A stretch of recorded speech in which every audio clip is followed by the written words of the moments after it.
and I have a fun fact for you all today that in the 10 races she's competed in this year, she's finished on the podium in every single one of them.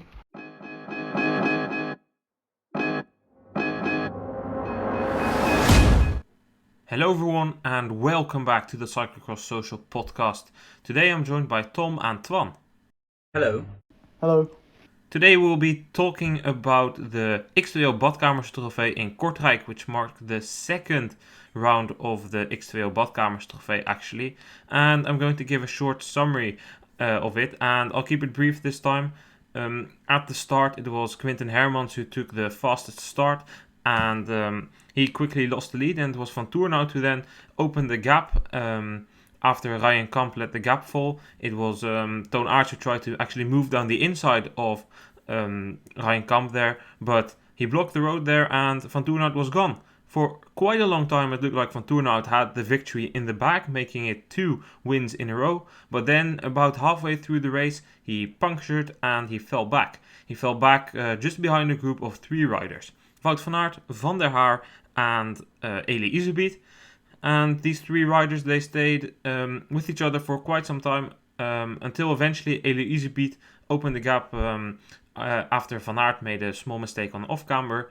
Iserbyt then went on to take the win in front of Van der Haar, who opened the gap on Van Aert in the last lap. Van Aert finishing 3rd. So it was quite a strange race. In the beginning you thought that Vantourentout was going to win, not a lot of excitement there, but then he punctured. I mean, it's a bit of an obvious question, but do you guys think Vantourentout would have won there without that puncture? Because Van Aert did take a few seconds out of Vantourentout's lead just the lap before. Indeed, well, we saw a bit of a slow start from Van Aert coming from the 3rd row, and it was in about 15th place after the first lap, and it was really just the whole way he was just chipping away, moving up, and eventually getting into that group behind Vantourentout. Vantourentout had opened up a gap of about 30 seconds on the chasers, which included Van Aert, and he was generally holding the gap around 25 seconds with 3 laps to go, so I think he probably would have stayed away in this instance. A really fast course, and it was hard to get a gap. The gaps were pretty close. The top 10 were all within a minute of each other, so I think he would have stayed away, to be honest. Yeah, I agree with you there. Vantourentout looks really solid this race. Got a nice gap for himself and seemed to retain it pretty well. When Van Aert really started trying, a few seconds came off here and there, but it never looked like it quite had the regression rate at which he would actually be threatened by the chasing 3. So he had, the biggest unfortune come over him with that flat tire. If you remember back to the preview podcast, we had Brooke Watson. He predicted Vantourentout to win, and he kind of predicted a race like this, where Vantourentout definitely in good form would open a gap like this. But do you guys really think that one win last week in Merckx, the first classification cross that he wins, do you really think that it makes that big of a difference, that all of a sudden he knows he can win, and then today you see this guy was pretty dominant in the beginning of the race? Well, certainly mentally he will know he's got the capability, and once he got that gap today he was looking really comfortable. Riding 25 seconds, the chasers aren't even in sight, you can really relax into a good rhythm, and I think he was looking really strong. So tomorrow I wouldn't be surprised to see him come back in Tabor and have another really strong showing again. Yeah, I think he has had a huge mental boost, which is just going to keep on helping him throughout the season.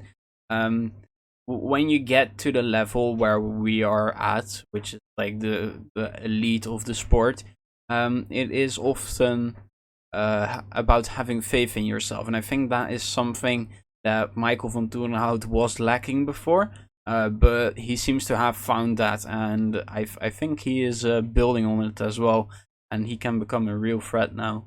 But in the end, Iserbyt had a strong final part of the race, definitely deserving that win. But another guy who punctured was Toon Aerts. He punctured quite early in the race, just after Vantourentout got away later on. he came back to Vantourentout after Vantourentout also punctured, but then Aerts punctured again in the final stages. Let's just focus more on that first puncture, because without that second puncture he would just have finished 4th or 5th. But without that first puncture, where do you guys reckon he would have ended? Because he definitely did look good. I think without the puncture, you put him in the group with Iserbyt, Van der Haar, and Van Aert. And where he ends up from there is, of course, going to depend on how the race develops. But seeing as he is usually the better of Van der Haar, he probably could have been challenging for the win. It's hard to tell when puncture happens early on, but wouldn't have put it past him to be up there for the podium again. Luckily for Telenet, they still had Lars van der Haar riding a super strong race today. He certainly impressed me, and Iserbyt, he looked to be getting a bit better again. He didn't have the best races the last couple of weeks. What are your thoughts on Iserbyt and Van der Haar today? Well, I think Iserbyt, you have to remember this is his home race in Kortrijk. He lives in Kern, only 4 kilometers from the course. So I think this was one he really wanted to win. And yeah, the motivation would be high for sure after a few less good performances, shall we say.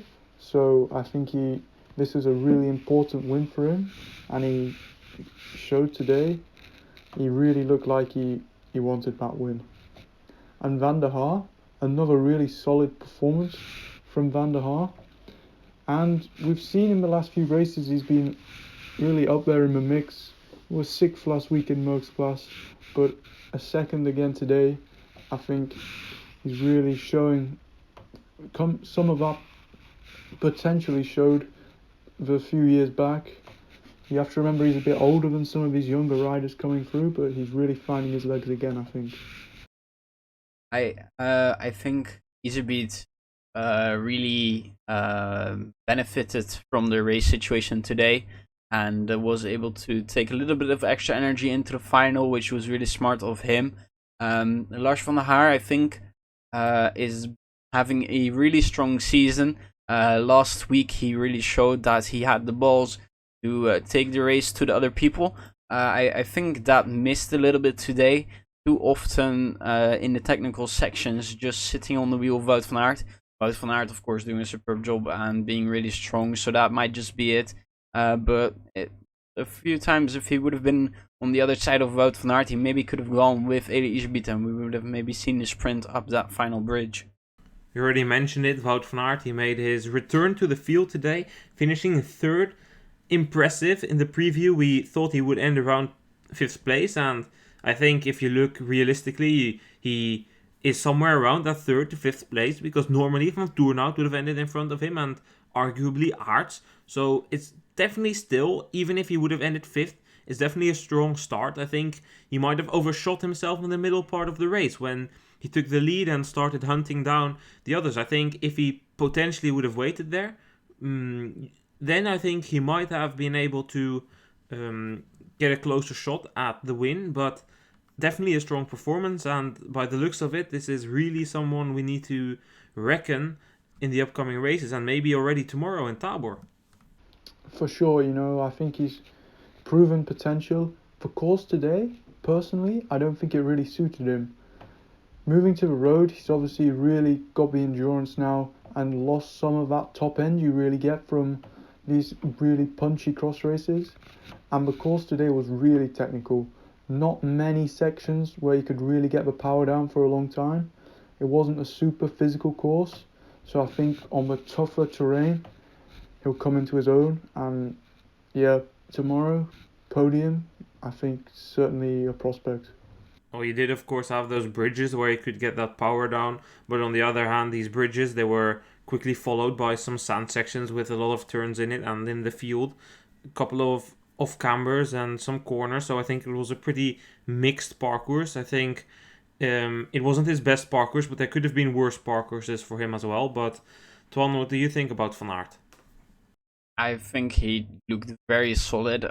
He looked in quite good control of the bike as well, although there were some mistakes in there, which I don't think we'll see in like 3 races time when he's gotten more used to race situations again. like the one in the penultimate lap, is not really one you would expect Wout van Aert to make. And I think he has done a superb job in preparing for his return, and also it was a very good one, and he will certainly add to the entertainment value in weeks to come. I think so as well, and I think that Van Aert is definitely good to have him back in the field. So let's take a look at the entire top 10. Then it was Iserbyt who took the win in front of Lars van der Haar and Wout van Aert. In 4th place we found Michael van Toornout. In 5th place Quinten Hermans. Then in 6th Rijnkamp in front of Corné van Kessel. 8th place eventually for Toon Aerts. 9th place for Laurens Week, and 10th place for Niels van der Putte. A couple of surprising names. Well, in surprising places. Kamp a bit higher than we are used to, but just a strong performance by him. Then we see in 8th Toon Aerts, but we all know he punctured twice. And then in 9th, bit of an odd one, Laurens Week. Do we think he was maybe taking a bit of a relaxing day today for the World Cup in Tabor tomorrow, or was he just not good enough today? Oh, it's a hard one, I think, for me. I think he looked quite relaxed today, but he often does look quite relaxed on the bike, Sveik. So, yeah, perhaps once he kind of lost the leaders, he sat up a bit. And obviously, it's the first double race weekend of the season. So, riders, yeah, doing two hard races, it does take it out of you a bit for the second one. So, perhaps he did just sit back a bit. You have to remember in the X²O trophy, but if you don't start a round, you lose 5 minutes when the classification's done on time. So he obviously wanted to start the race today and not sacrifice his position in the overall general classification. So coming in at a minute down, I think, yeah, maybe he could have been higher, but could have been lower as well. I'm kind of hoping that he didn't go full gas, because in the preview as well, I picked him to win the race, because I really think this is a parcours that suits him, but you never quite got the feeling that he was really in the race. So he was always like hanging back somewhere around 10th position, and I don't know, something seemed to be missing. Maybe it was indeed holding back a little in wait for tomorrow's race at Tabor, or well, when you're listening today's race, I would guess. Then, of course, another strong performance by Niels van der Putte. He's getting in that top 10 more often, and this week he just kept off another couple of young guys. Timo Kielig, Mees Hendricks, improvement for him, just outside the top 10. Daan Soete, also a bit disappointing today, finishing just outside the top 10, but there are definitely some young guys who are bumping on that door to try and open into the top 10, and I think it's going to be interesting to keep an eye out on them, because I think the cyclocross fielder is moving closer and closer into each other, which will, fingers crossed, lead to more and more open races. Indeed, I'd certainly agree with you on that one. Let's then talk about the women's race, the race that was before the men's race. Twan, take it away. It was Fem van Empel with a superb start. She was able to take the rest into the field. This meant that the first lap wasn't quite at the highest pace. Neither Alvarado nor Worst, who were sitting on the wheel, were really trying to overtake her. It seemed like they were fine with what was, quite an easy start to the race, to be honest. We had a group of about 10 people with them. And eventually a group of Celino, Carmen Alvarado, Lucinda Brand. No.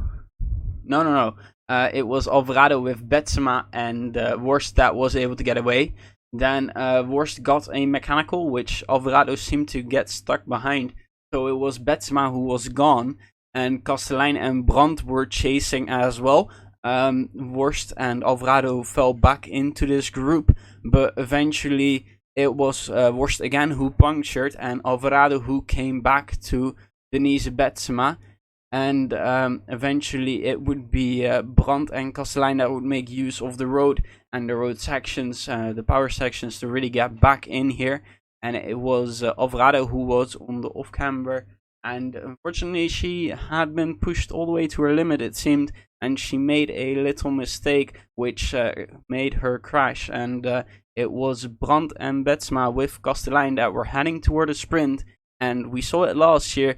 Brand is very good on this one, and she was again. There was nothing Costadine could do, nor could Betsema do anything about it, even when they were on the wheel. So once again, it was a super open race.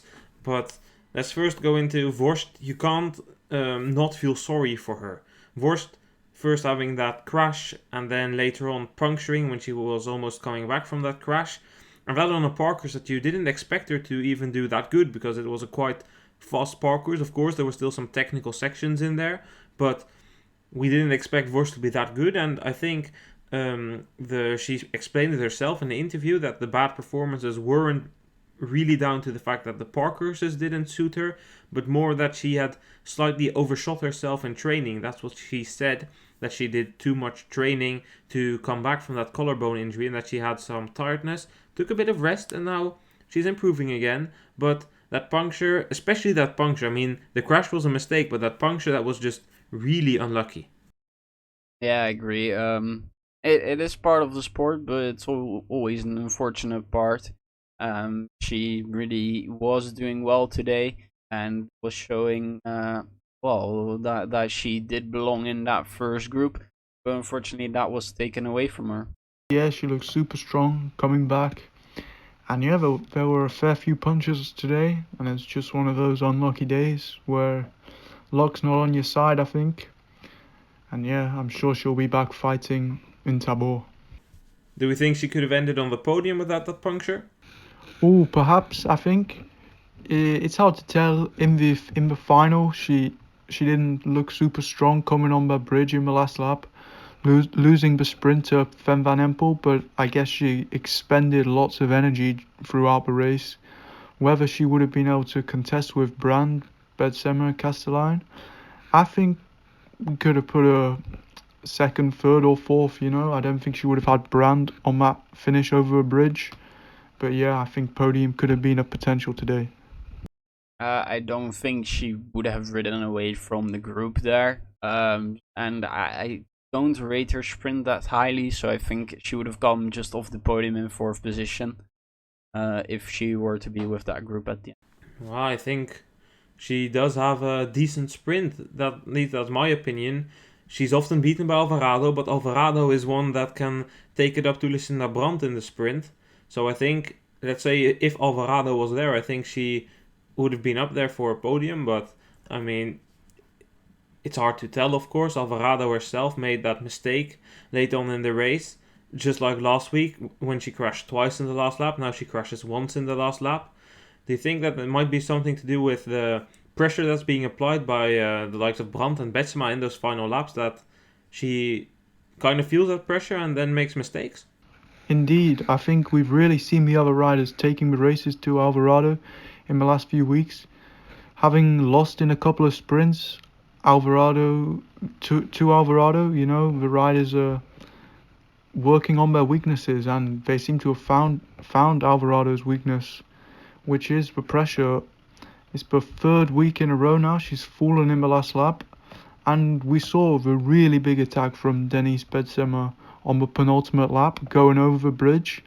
And yeah, Alvarado was distanced. It was just Brand and Betsema at this point, and she was just kind of hovering, fighting back and forth to get back in touch, and eventually mistake on the technical off-camber bank. So yeah, I think they seem to have found her weakness, and something Alvarado will be looking to work on in the coming weeks, I'm guessing. I think indeed that applying the pressure is the logical conclusion here. They just seem very unlikely mistakes to make. I remember in last week for the first crash in the last lap that she said that it didn't really have to do with anything that she did. It just kind of happened to happen there. But I think there's definitely a pattern here where she is making these small mistakes that she wouldn't make in other laps because she really feels that the pressure is on. However, this takes nothing away from Lucinda Brandt, because this really looks to be her season. This is her third win out of the last 4 races. 2 wins in a row now. Momentum is definitely on her side. Strength is on her side. Really good, and this might just be her season. Indeed, I think having transitions from a road to cyclocross and really focusing on the discipline, I think she's really coming into her own now. And we've seen great consistency. And yeah, like you said, the last 2 races she's taken the win. And I have a fun fact for you all today, that in the 10 races she's competed in this year, she's finished on the podium in every single one of them. So that is really good consistency from the rider. And I think, yeah, she'll be looking to make it 3 wins in a row tomorrow, building on this great confidence and form she now has. Yeah, I think over the past weeks, we have talked about a lot. We have talked a lot about other people making steps, but I think we haven't really mentioned all that much that Brand has become technically so much better as well.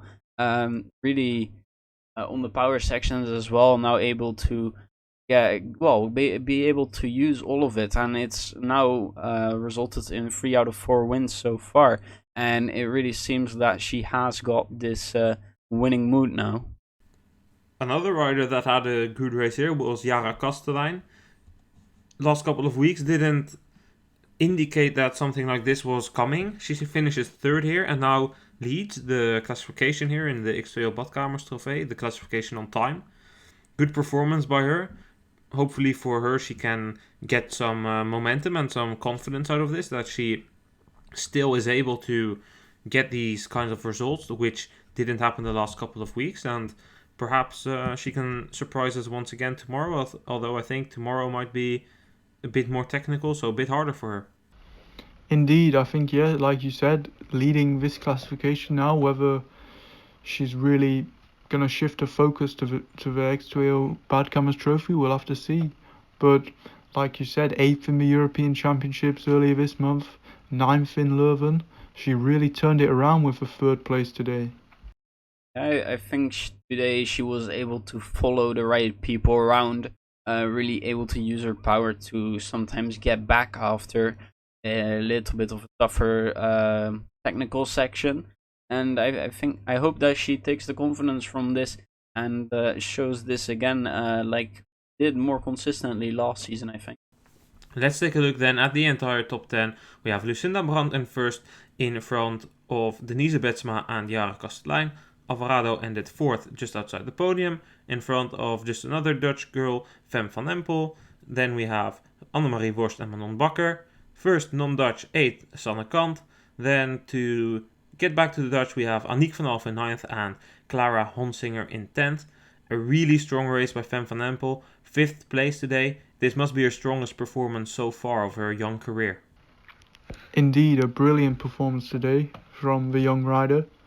And I think we saw the first time she was really able to take it up at the start, getting in the lead, bring such great confidence, and she was just then able to follow in the wheels really.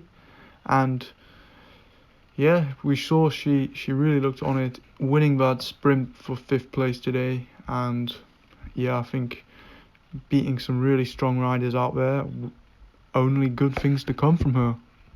Yeah, this nice top 5 position has been coming for a few weeks now. It was really just waiting for the circumstances to align, and today she really grabbed the race by its horns and was able to ride out to a very nice finish. I am pretty sure I heard in the Dutch selection for Tabor that her name was missing. Indeed, I don't think she rides tomorrow. I don't think so either. I think that's because of the UCI rankings, if I'm not mistaken. That's the reason. I think it's something to do with that, or that they can only select 2 under 23s and that they selected Pietersen and Van Anrooy. It's either one of those 2. Okay. Anyway, nice for her to get something out of this weekend, even though she has to miss the Tabor Cross. I think she can be really proud of this one. Somebody else who can be happy with her performance is Clara Hunsinger, ending 10th today. Just in the preview episode, we talked with Brooke Watts about the American riders, and he seemed to be right that the riders first need to adapt to living in Belgium and then can focus on racing in Belgium. And by the looks of it, Clara Hunsinger can now focus on racing in Belgium, ending 10th today. For sure, 23rd in Merckxplas, 20th in Leuven. Not bad results at all, but 10th place today, really brilliant performance from her.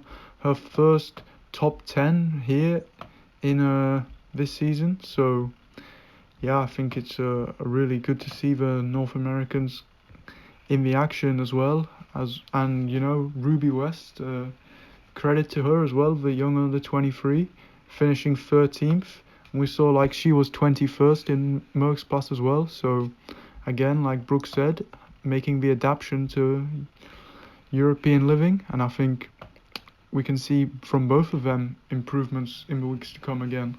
Yeah, I think this was a really strong ride by Clara Hunsinger. I think she missed the start a little. She wasn't in the first group, which, for example, I think Van Looy and Sels were. So she was able to pick them off as well. Rode a really strong race, pretty much on her own for the entire 45 minutes, I imagine. And I think she can really build on this as well for Ruby West. A nice performance.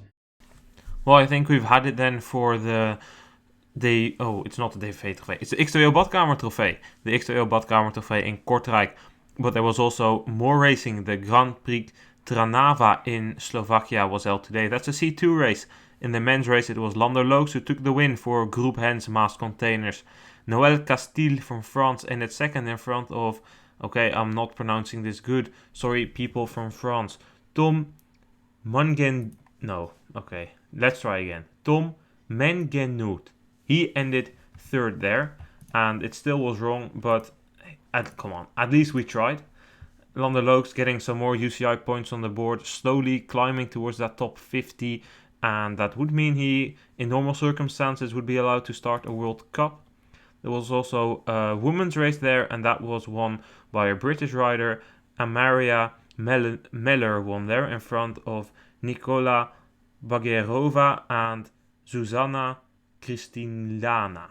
Well, there's some hard names here, but I guess what we can say there, no broadcast or any updates, so I think we can just say nice UCI points for them, and let's hope that they can race here in Belgium and the Netherlands so we can compare them with the others. With that said, I think we've had it all for this episode of the Cyclocross Social podcast. Tom and Twan, thank you for tuning in with me today. Thank you for having me. Thank you for having me. And then if you're listening to this on Saturday or on Sunday there's also the cross in Tabor, the World Cup. If you're wondering where to watch that, make sure to check cyclocross.social.com, and we will be, of course, making a podcast about what happened in that race as well. Thank you guys for listening, and I'll see you guys tomorrow for the podcast about the World Cup in Tabor. Goodbye.